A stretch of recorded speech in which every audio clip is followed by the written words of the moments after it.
지난주에는 아내하고 집에서 집 정리를 좀 했습니다. 봄이 되니까 집안 정리를 좀 해야 되겠다 해가지고 제 아내가 하자고 하는 바람에 어쩔 수 없이 청소를 이렇게 정리를 하게 됐는데, 정리를 하다가 제 아내가 굉장히 소중한 물건 하나를 발견했어요.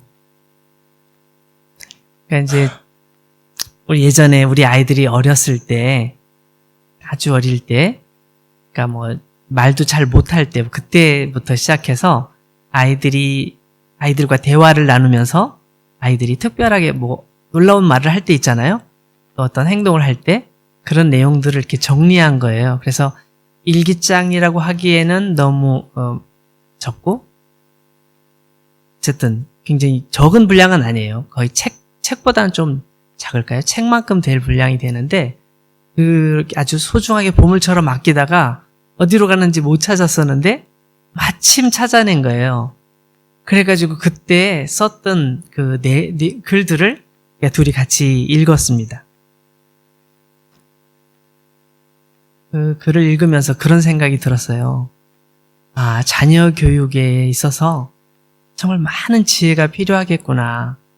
특별히 엄마, 아빠가 아이들 어렸을 때 하는 말 한마디 한마디가 아이들에게 얼마나 중요한지 이런 생각도 하게 됐고요.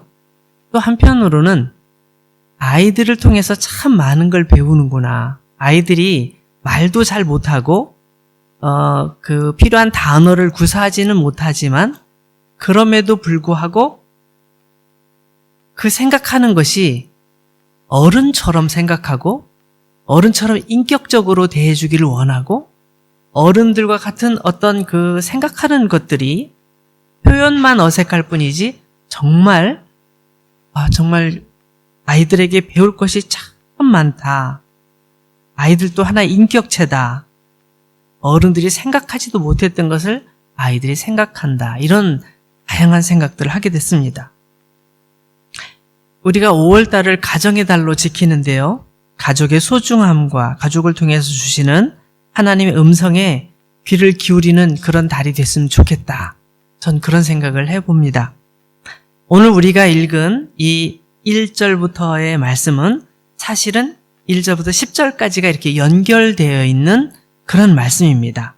여기에 두 가지 비유가 나오는데, 하나는 어린 아이의 비유이고 또 다른 하나는 연자 맷돌에 관련된 비유입니다.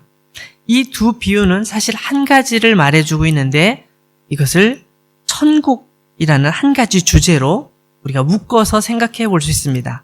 천국은 어떤 곳인지, 천국은 누가 들어가는지, 하나님의 나라에 들어갈 수 있는 사람은 도대체 어떤 사람인지, 이런 것을 설명하는 아주 이해하기 쉬운 그런 내용들입니다.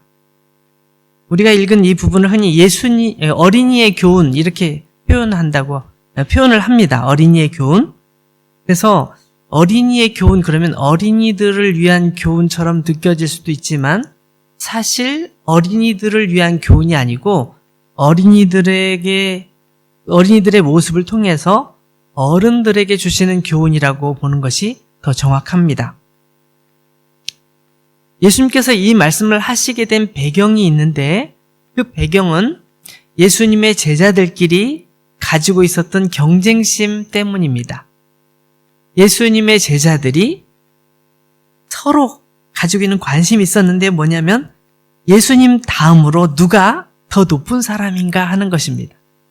누가 예수님 다음으로 제일 높지? 내가 아닐까? 내가 나일 것 같은데? 서로 그렇게 생각하는 거죠. 그래서 누가 정말 예수님 다음으로 높은 사람인지를 서로 막 얘기를 하는 거예요. 틈만 나면 서로 그 얘기하면서 서로 싸우는 거예요. 내가 예수님의 오른팔이야. 아니야, 내가 오른팔이야. 너가 오른팔이야? 그럼 난 왼팔이지? 난 예수님께 중요한 사람이야. 예수님께서 날 되게 사랑하셔. 막 이렇게 서로 경쟁하고 있었던 거죠. 왜냐하면 장차 예수님께서 왕이 되시면 내가 높은 자리 하나를 차지해야 되기 때문에 자기 존재감을 계속 드러내려고 하는 거예요. 예전에 어떤 분이 걸그룹 활동을 하던 가수분이, 여자분, 아이돌에서 그 걸그룹 활동을 하던 그 여자분이 방송에서 얘기하는 걸 들었는데 그런 얘기를 하더라고요. 그 안에 있으면서 너무 힘들었대요. 왜 힘들었냐면 서로 너무 경쟁이 치열해서 서로 미워하고 서로 막 남을 험담하고 남을 막 쟤는 나쁜 애야 막 그렇게 하고 하니까 그 안에서 견디기가 너무 힘들었다는 거예요. 겉보기에는 막 예쁘고 말도 예쁘게 하고 막 춤도 예쁘게 추고 뭔가 막 정말 친절한 것 같고 그랬는데 자기들끼리 너무너무 싸우고 그러니까 정말 미워하고 싸우고 하는 게 너무 싫었다는 거예요. 그래서 도저히 못 견디겠다 하고 그 아이돌 그룹에서 그냥 나와버렸대요. 가수를 그만뒀대요.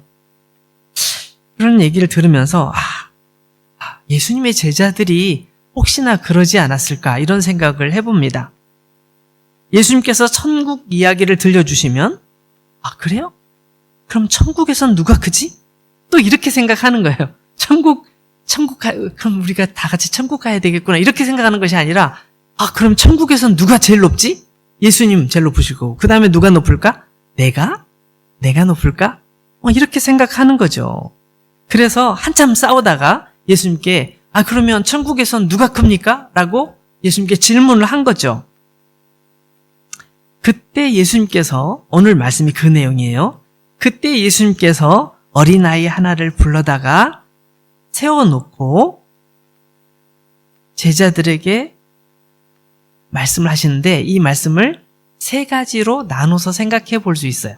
첫 번째, 너희가 어린이들과 같이 되지 않는다면 천국에서 큰 자가 되기는커녕 천국에 들어가지도 못한다.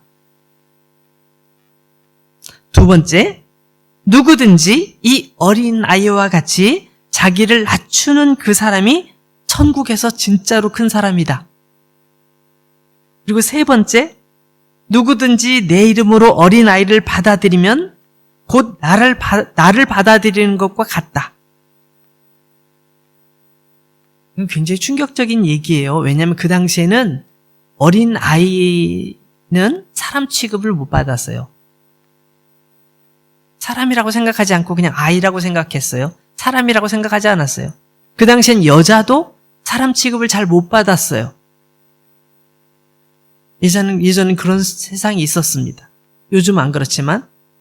그런데 예수님께서는 그 아이를 세워놓고 누구든지 내 이름으로 이 어린 아이를 받아들이면, 영접하면 곧 나를 받아들이는 것과 같다. 이렇게 아이를 존중해 주시면서 말씀해 주셨던 거예요.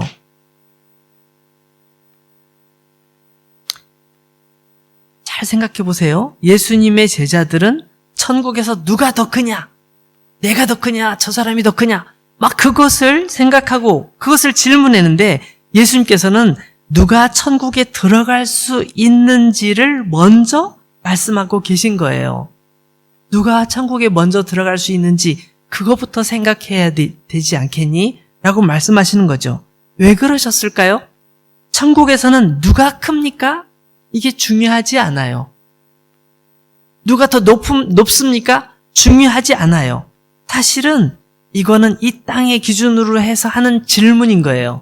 이 땅에선 높은 사람, 돈이 많은 사람, 뭔가 힘이 있는 사람, 그런 사람이 존경받잖아요. 그러니까 천국에 가면 천국에도 그런 사람이 존경받을 것 같은 그런 생각이 들어서 질문을 하는 거지. 사실은 천국에는 모두 다 하나님 안에서 다 하나가 되어서 행복하게 영원히 사는 거예요.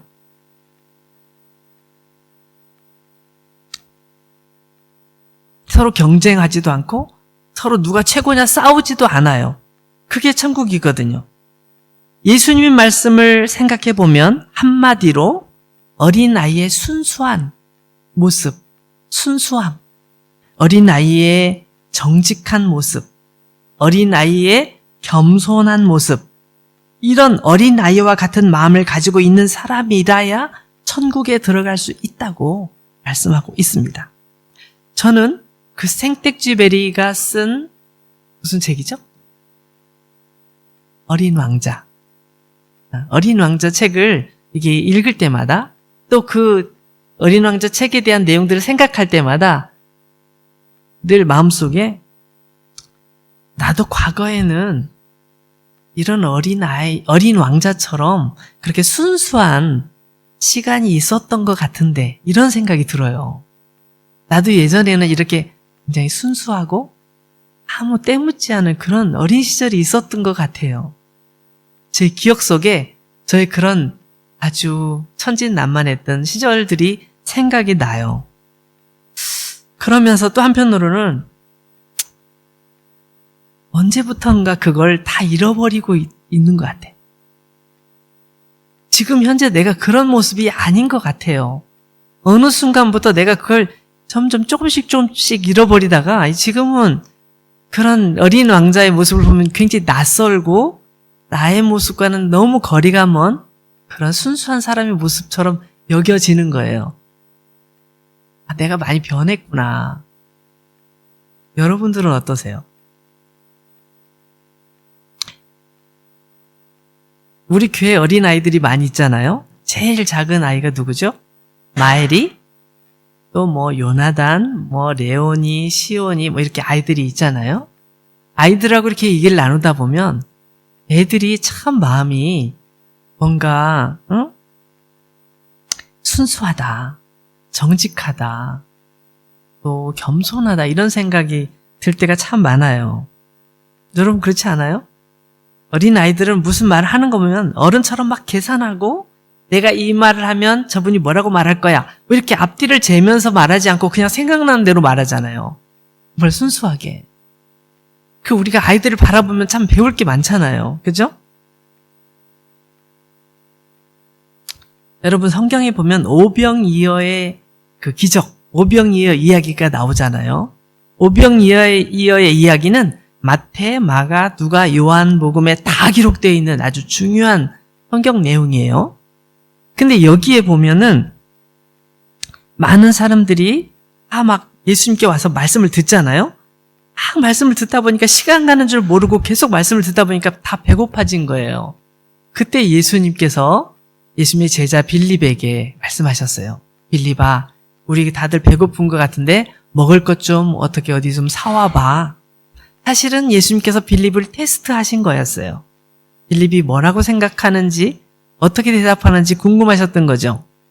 빌립이 막 계산을 해봤는데 도저히 답이 안 나오는 거예요. 이걸 여기 있는 사람들을 다 조금씩만 먹인다고 해도 200데나리온이라는 어마어마한 돈이 들어요. 근데 그렇게 돈이 있다고 해도 지금 돈도 없지만 그 돈이 있다고 해도 이 많은 사람을 다 어떻게 먹이냐고요. 불가능합니다. 라고 빌립은 예수님께 말씀을 드렸어요.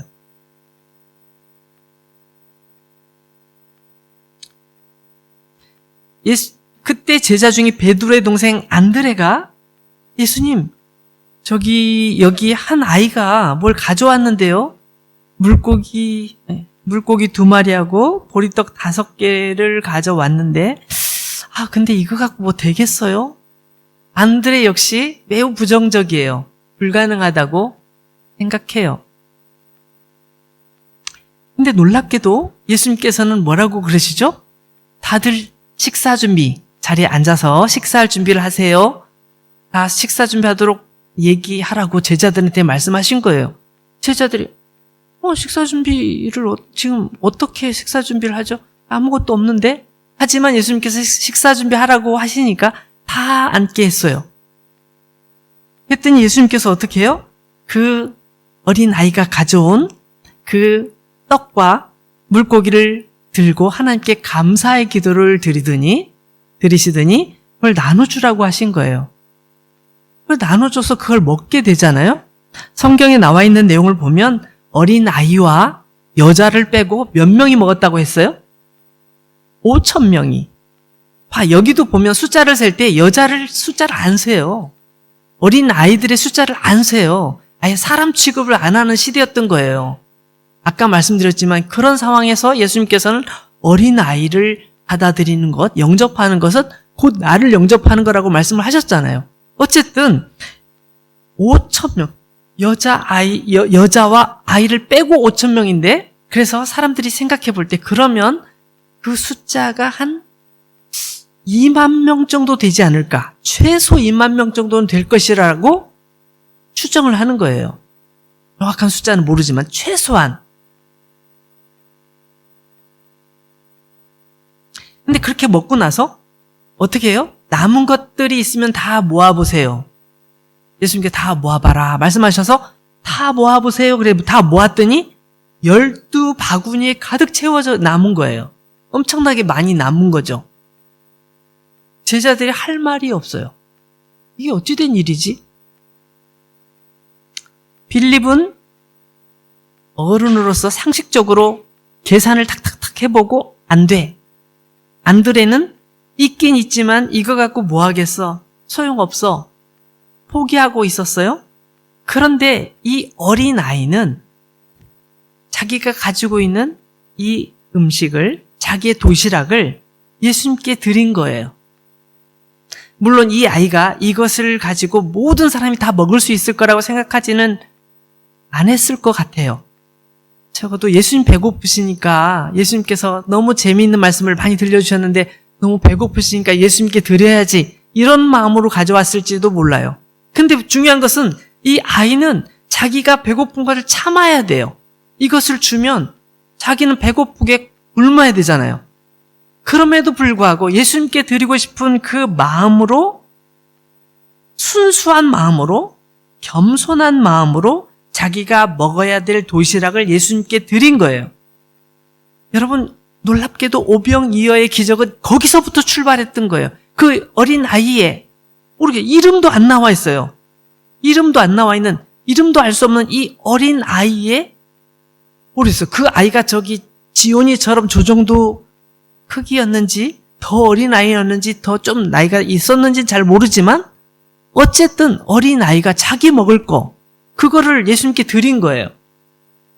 근데 여러분 궁금하지 않아요? 이 보리떡이 어떤 떡일까? 어떤 바게트? 뭐 이런 것처럼 뭐 그런 무슨 빵일까? 궁금하잖아요? 물고기는 어떤 물고기였을까? 궁금하죠? 어떤 물고기였을까요? 물고기 2마리였는데 크기는 어느 정도였을까요? 2만 명이 먹었으니까 물고기가 막 큰 물고기? 어느 정도였을까요? 이걸 궁금해하는 어떤 영국의 학자가 윌리엄 바클레이라는 학자가 있어요. 유명한 학자가 있는데 이 학자가 이걸 이제 연구한 거예요. 그래서 성경 원어에는 뭐라고 써 있는지, 그냥 보통 우리가 물고기 말하지만, 예를 들면 우리 뿌아송 그렇게 프랑스어로 말하지만 그것이 노하드도 있고, 그죠? 뭐 여러 가지가 있잖아요. 물고기 이름이 뭐라고 쓰여 있는지를 봤더니 이름이 있는 거예요. 그분 얘기로는 원어를 분석해 보니까 이 아이가 가져왔던 빵은 보리로, 그러니까 우리 말은 떡이지만 이 원래는 빵이죠. 보리로 만든 빵인데 이 빵은 그 당시에 사람들이 별로 안 좋아하는 빵이었어요. 일반 사람들은 맛이 없으니까 안 먹어. 그럼 누가 먹냐? 가난한 사람들이 먹어요. 아주 가난한 사람들이. 또는 먹기 싫으니까 짐승들 줘요, 그냥. 짐승들에게 주는 빵이었어요. 정말 맛이 없는 빵이었던 거죠. 그래서 이 바클레이 학자는 이 아이는 분명히 가난한 집의 아이였다. 정말 가난한 집의 아이였다. 그러니까 다른 빵 여러 종류 맛있는 빵도 있는데 그 빵을 못 가져오고 보리빵을 가져왔지. 이 빵을 그렇게 분석을 했어요. 물고기는 뭐냐? 물고기는 소금에 절인 조그만 뿌아송, 사르딘인가요? 프랑스에 사르딘이라는 거 있잖아요. 이 멸치보다 좀 크고 이렇게 된 거. 그러니까 조금 요만한 거죠. 조그만 거, 손가락만한 거. 그거 2마리라고 그분은 분석했어요. 물론 제가 2000년 전에 예수님 옆에서 그걸 확인을 못했기 때문에 그게 맞다고 저는 말할 수는 없지만, 성경 원어를 중심으로 해서 분석을 해보면서 이 아이는 정말 가난한 아이였고, 그것은 자기 혼자 먹기에도 넉넉하지 않은 빵 5조각에 물고기 2마리, 조그만 거 였다는 거예요.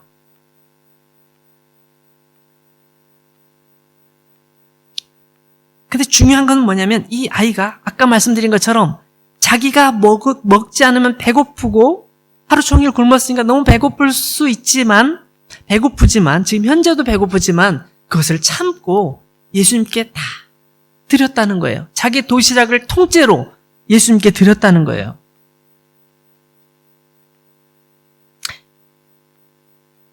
여러분, 어린 아이들이 말하는 것을 들어보면 어른처럼 계산적이지 않아요. 막 계산하고 이거 드리면 내가 배가 고플 텐데 드리면 안 되지. 내가 2마리 중에 1마리는 남겨야지. 뭐 이럴 수도 있는데 이 아이는 그렇지 않았어요. 여러분, 우리가 우리 주변에 있는 어린아이를 봐도 그렇게 거짓말을 잘 못하고요. 거짓말을 하면 얼굴이 빨개지잖아요. 금방 표신하잖아요. 우리 어른들은 거짓말하면서도 이렇게 웃으면서 막 얘기도 하지만 어린아이는 거짓말할 때 얼굴이 빨개져서 금방 표시가 나는 거예요. 행동도 막 되게 어색해지고 그렇잖아요. 그리고 자기 잘못을 누가 딱 얘기해주면 맞아요. 제가 잘못했어요. 죄송해요. 용서해 주세요. 이렇게 금방 말하잖아요. 어른들은 어떻게 해요? 아니 그거 어쩔 수 없이 그런 거지. 내가 상황이 그런 거지. 나를 이해 못해요? 이렇게 막 하는 경우도 있잖아요.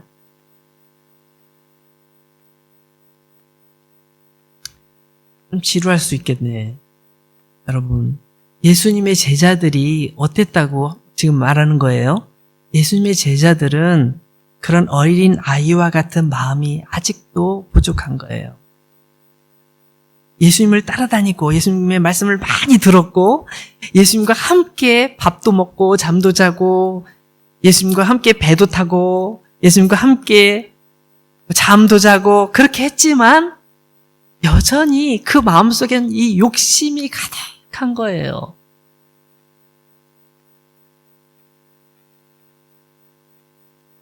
예수님께서는 그런데 예수님의 관심을 어린 아이들에게 그리고 어린 아이와 같은 순수한 마음, 또 정직한 마음, 그리고 겸손한 마음을 가진 사람들에게 관심을 갖고 계신 거예요. 그래서 두 번째로 말씀하시는 거 뭐예요? 누구든지 이 어린아이와 같이 자기를 낮추는 그 사람이 천국에서 큰 사람이라고 말씀하시는 거죠. 자기를 낮추는 겸손한 사람이 되어야 한다는 거예요. 여러분, 교회 안에 여러 가지 직책이 있어요. 목사, 전도사, 또 집사, 또 회장도 있잖아요. 또 팀장도 있고요. 또 선생님, 주일학교 선생님도 계세요. 이런 여러 사람들이 있어요.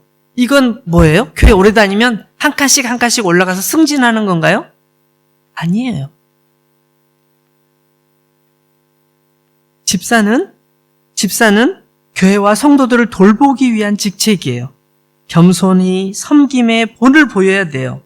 목사와 전도사는 말씀을 전하는 사명을 받았을 뿐만 아니라 모든 성도들을 위해서 더 낮은 제일 밑바닥에서 정말 성도들을 섬기고 사랑하고 성도들의 아픔을 함께 나누는 자리에 있으라고 그 자리에 주신 거예요.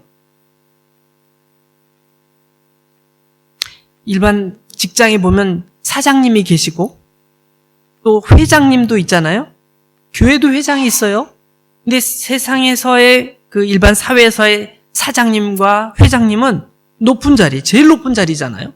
제일 높은 자리예요. 그러나 교회에서 회장님은 제일 낮은 자리예요. 그래서 그 회원들을 섬기고 사랑하고 돌보는, 그래서 더 낮아진 자리로 섬기는 게 그게 교회에서의 회장의 자리인 거죠. 여러분, 예수님께서 십자가에 달리시기 바로 전날 밤에 제자들과 함께 식사를 하셨잖아요. 얼마 전에 우리가 고난주간, 고난절, 부활절을 보냈는데 그때 우리가 말씀을 나눴어요. 예수님께서 제자들과 함께 식사를 하시고 마지막 최후의 만찬을 하시고 제자들의 발을 씻어주셨어요. 그죠? 제자들의 발을 씻어주시니까 제자들이 깜짝 놀라서 절대 안 됩니다. 왜 이러세요? 막 이랬어요. 있을 수 없는 일이거든요. 그 당시에 어떻게 선생님이 제자들의 발을 씻어요? 있을 수 없는 일이었거든요. 근데 예수님께서 발을 다 씻어주신 다음에 뭐라고 말씀을 하셨어요? 뭐라고 말씀하셨죠? 한번 찾아보겠습니다. 요한복음 한번 찾아봐요. 13장. 요한복음 13장 14절, 15절 말씀에 이렇게 나와 있습니다. 요한복음 13장 14절, 15절. 내가 주와 또는 선생이 되어 너희 발을 씻었으니 너희도 서로 발을 씻어주는 것이 옳으니라. 내가 너희에게 행한 것 같이 너희도 행하게 하려 하여 오늘 보였노라. 맞아요. 예수님은 늘 겸손한 분이셨어요. 근데 예수님께서 그 겸손한 모습을 보여주시면서 내가 너희들의 발을 씻어줬잖니. 너희들도 서로의 발을 씻어주는 사람이 되어야 돼. 라고 부탁하신 거예요. 우리가 서로의 발을 씻어주는 거예요. 발이라는 것은 사람 몸 중에 가장 더러운 부분일 거예요. 그죠? 매일 걸어 다니고 발에 막 먼지 나고 먼지 끼고 또 냄새도 많이 나잖아요. 발냄새 많이 나잖아요. 그런데 그 발을 씻어준다는 것은 내가 그 사람보다 가장 낮은 자리에서 그를 섬기고 사랑한다는 거예요. 예수님께서 그렇게 제자들의 발을 씻어주신 다음에 내가 너희의 발을 씻어준 것처럼 너희도 서로의 발을 씻어주는 사람이 돼야 된다라고 말씀하시면서 그렇게 부탁하신 거예요. 한 군데만 더 찾아볼까요? 마태복음 11장 한번 찾아보세요. 마태복음 11장 28절부터 30절까지 말씀을 보면 요거 하나만 찾을 거예요. 찾아보세요. 마태복음 11장 28절부터 30절까지 수고하고 무거운 짐진 자들아 다 내게로 오라. 내가 너희를 쉬게 하리라. 나는 마음이 온유하고 겸손하니 나의 멍에를 메고 내게 배우라. 그리하면 너희 마음이 쉼을 얻으리니 이는 내 멍에는 쉽고 내 짐은 가벼움이라 하시니라. 예수님께서 나는 마음이 온유하고 겸손하단다. 그러니 나에게 와서 나의 멍에를 메고 나에게 배워라. 뭘 배우라고요? 예수님의 온유하심과 예수님의 겸손하심을 배워라. 라고 말씀하고 계신 거예요. 저는 오늘 설교 제목을 어린아이처럼, 어린아이와 같이 라는 제목을 잡았어요. 어린아이처럼, 어린아이와 같이. 여러분, 어린아이를 보면서 우리가 무엇을 배워야 할까요? 예수님께서 말씀하신 것처럼 어린아이의 겸손함. 예수님께서 그렇게 겸손하셨거든요. 우리도 예수님처럼 어린아이의 겸손함으로 그런 겸손함으로 살아가야 되지 않겠습니까? 사랑하는 여러분, 5월달은 가정의 달입니다. 가족의 소중함을 더 느끼고 또 가족을 더 사랑하고 가족을 위해 더 축복하고 기도하고 돌아보는 그런 계절이에요. 가정에서 가족들을 통해서 하나님의 사랑을 배워갔으면 좋겠어요. 나이가 많은 사람은 어린 사람을 보면서 어린 아이를 보면서 예수님을 배워가고 또 나이가 어린 사람은 또 어른들을 보면서 어른들을 존경하고 또 어른들을 통해서 많은 것을 배우는 그런 복된 5월달이 됐으면 좋겠습니다. 여러분, 우리는 너무나 많이 변했어요. 나이가 들면 들수록 나이가 많아지면 많아질수록 더 겸손해지고 더 온유해져야 되는데 왠지 우리도 모르는 사이에 그 겸손함과 온유함을 다 잃어가고 있어요. 어린아이와 같은 그 순수함, 정직함, 겸손함, 우리가 그것을 잃어가고 있지는 않은지, 우리가 어린아이의 모습을 닮아간다는 것은 예수님을 닮아간다는 말과도 비슷한 말이에요. 예수님께서 온유하시고 겸손하셨기 때문입니다. 자, 여러분 모두가 이 5월달 어린 아이와 같이 또 예수님과 같이 그런 아름다운 모습으로 나타나는 달이 되기를 소망합니다. 같이 기도하겠습니다.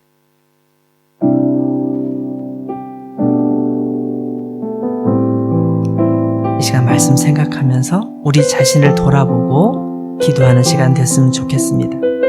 또 우리 자녀들 돌아보면서 자녀들을 위해서 기도하고